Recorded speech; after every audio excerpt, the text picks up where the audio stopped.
hindi po opinion ang ibibigay ko. I leave that up to the others. And I challenge everyone, including biased media, to fact-check me every step of the way sa sasabihin ko. Okay. Fact yun, brother, no? F-A-C-T. Fact yun. Fact yun. Kinlaro ko lang. I-fact check nyo ako ha, kung hindi tama ang sinasabi ko. Para lang makita natin yung konteksto kung bakit sinasabi nila yung mga sinasabi nila, no? Okay, let's go back.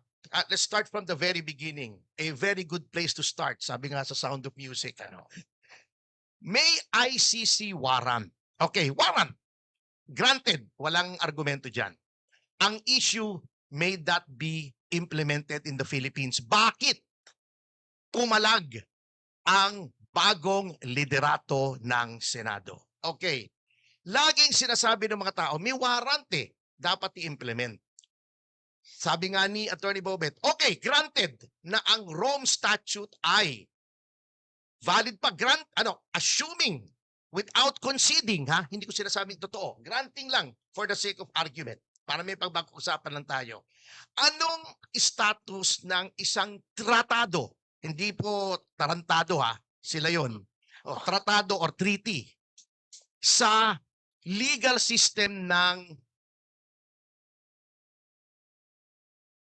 Pilipinas. Nakalagay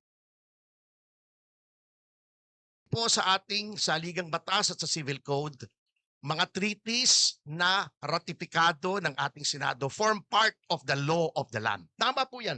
Doctrine of incorporation, doctrine of transformation. Ngunit anong level ng isang treaty?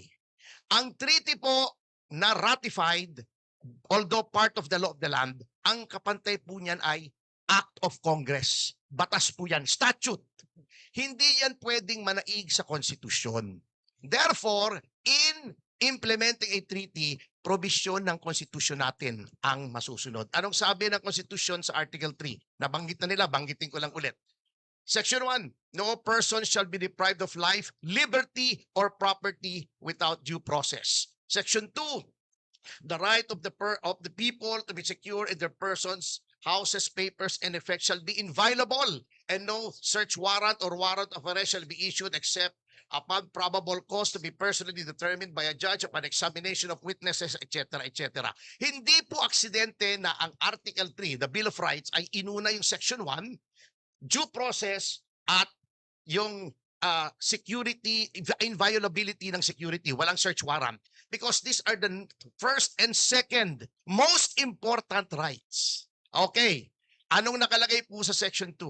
Except upon probable cause issued by a court of competent jurisdiction. Anong court? Ditong court, siyempre. Sapagkat walang karapatan ang ating konstitusyon na mag-grant ng authority sa ibang court other than our courts because it is a domestic document, a municipal document. Yan po ang very clear. Okay. Ano yung due process na sinasabi sa Section 1? What is due process? Due process is a law that hears before it condemns. Is there such a law? Dito po sa ating bansa. Meron. Presidential Decree 1069 or the extradition law. What is Presidential Decree 1069? It was issued in 1977 by Marcos Sr. under Amendment 6 of the 73 Constitution. Ano yung Amendment 6? Although may batasang pambansa under the 73 Constitution, Amendment 6 allows the President to promulgate laws na parang statute by presidential decree. So batas po yun. So meron po tayong extradition law. Anong nakalagay sa extradition law?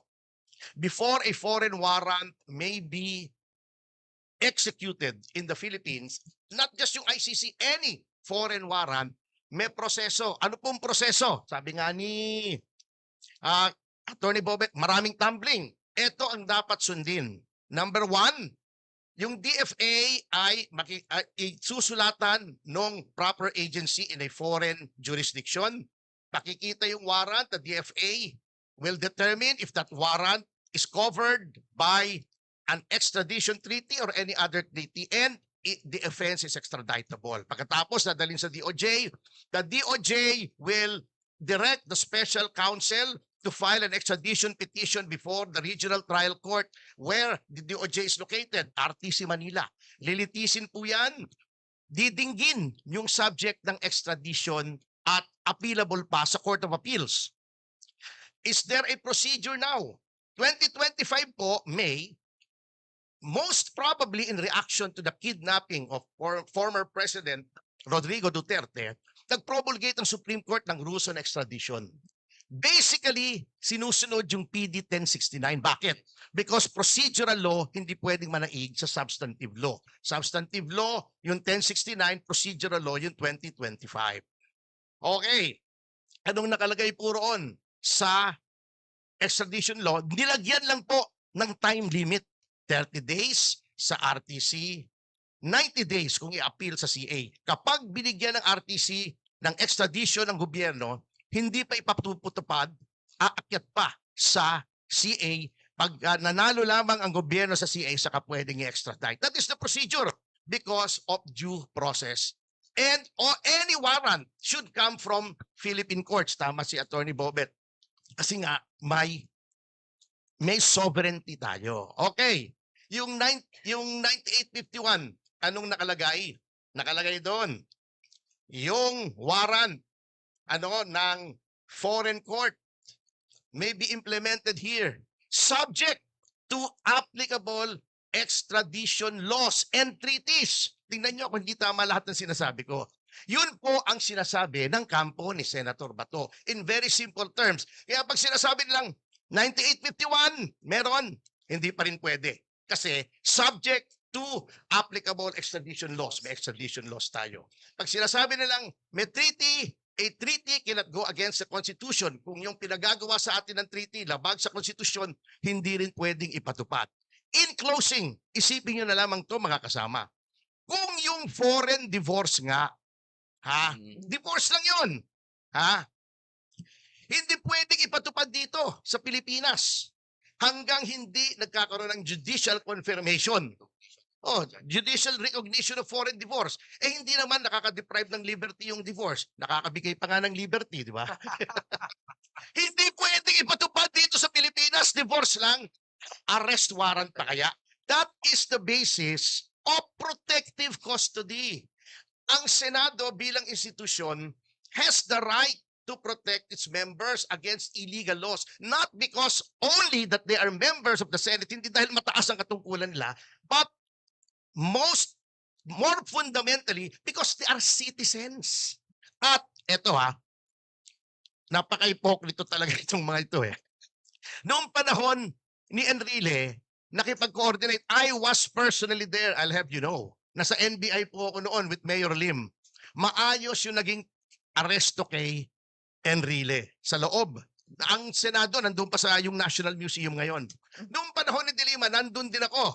Kasi kami po yung nag-file ng kaso against De Lima. Humingi si De Lima ng 2 araw sa loob ng Senado to tie up loose ends. Ewan ko kung anong loose ends yung ita-tie up ni Laila nung panahon yun. Hindi ko alam I don't want to speculate. Pero pinagbigyan po, walang pumasok at nagpumilit na, uy, may warrant kami. Local warrant pa yun Yung kay Enrile, local warrant. Yung kay De Lima, local warrant Noong 2018, si Trillanes, 3 linggo, nasa loob ng Senado. Ginawa na niyang Victoria Court yun. Nag-bed and board na siya roon. Kasi that was the time when President Duterte revoked the amnesty. Therefore, he was charged with rebellion. Local warrant na yun. Bailable pa, bailable. In fact, nag-bail si Trillanes, after that. Pero, nataranta pa rin siya, nagtago pa rin siya sa Senado. Hindi rin nagpumilit. Sinasabi nila, berdugo si Duterte, ba't hindi siya nagpumilit na pumasok sa Senado para hilahin ulit si Trillanes sa sinturera, katulad ng ginawa nung Oakwood Mutiny. So yun po ang basis ng protective custody. Hindi pwede na ang Senado as an institution na pabayaan ang miyembro nito ay maging subject sa mga illegal na mga gawain dahil ang magiging impression sa taong bayan, kung miyembro mo hindi mo maprotektahan, paano mo poprotektahan ang pangkaraniwang tao, di ba? Yun po ang basis ng protective custody. Meron pong kailangang i-preserve na prestige, integrity and sanctity of the Senate as a co-equal branch of government against intrusions by an executive that is grossly abusing its powers. Salamat po. Very good, well said.